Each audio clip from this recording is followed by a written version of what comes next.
श्रीवास्तव जी, संयोजक शैलेंद्र सिंह गहरवार जी, आदरणीय अरविंद जी, ध्रुव सिंह जी, आदरणीय विकास शुक्ला जी, आदरणीय रामकिशोर पांडे जी, यहाँ उपस्थित भारतीय जनता पार्टी के हमारे मंडल अध्यक्ष अखंड जी और उनकी पूरी टीम, यहाँ आदरणीय शैलेंद्र जी और अर्पण भैया पीछे, हाँ, रोहित तोमर भैया, दिनेश तिवारी भैया, शोभित तिवारी भैया, उनका नाम पहले लिखेगा। और यहाँ मेरे सामने जो मेरे बड़े हैं, मैं उन्हें बहुत सम्मान के साथ प्रणाम कर रही हूँ।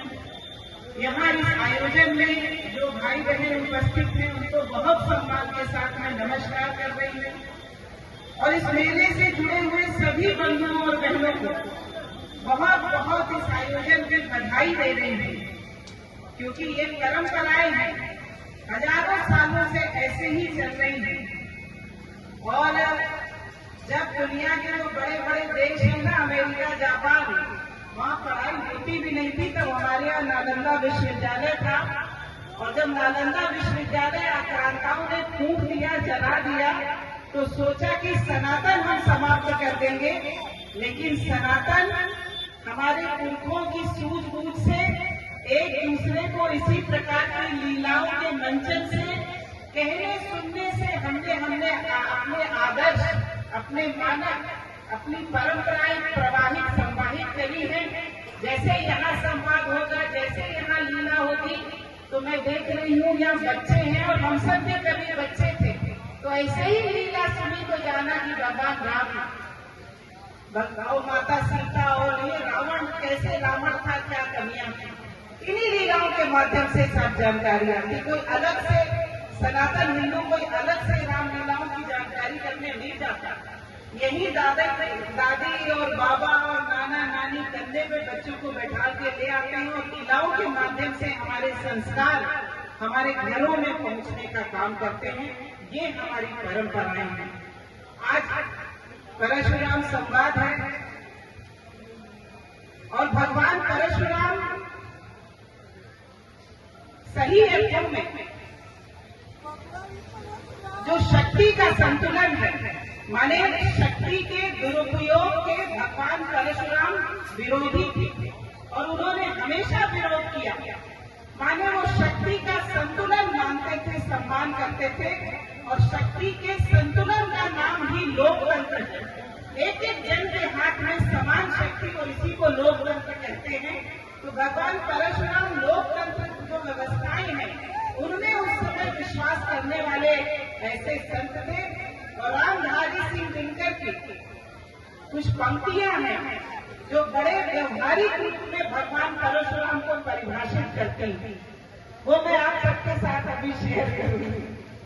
उन्होंने लिखा है, हम में से बहुत लोगों ने उसको पढ़ा होगा, कि डरो नहीं ये संत नहीं मांगेगा, डरो नहीं ये संत कुछ नहीं मांगेगा,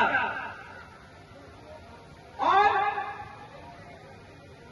धन के निमित्त धर्म नहीं त्यागेगा, धन के निमित्त धर्म नहीं त्यागेगा, तुम सोओगे ऋषि वो जागेगा,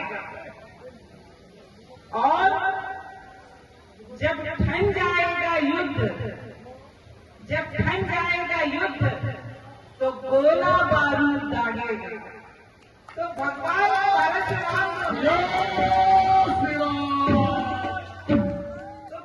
परशुराम जी के व्यक्तित्व को बड़ी प्रैक्टिकली ये लाइनें परिभाषित करती हैं। शक्ति का पर्व चल रहा है, मैं सबको मां आदि शक्ति की कृपा आप सब पर बरसे, प्रभु राम की अनुकंपा आप सब पर बनी रहे। और इस समिति का मैं किन शब्दों में अभिनंदन करूं, इस स्थान पर इतनी पुरानी परंपराओं को जीवंत रखने का काम किया है।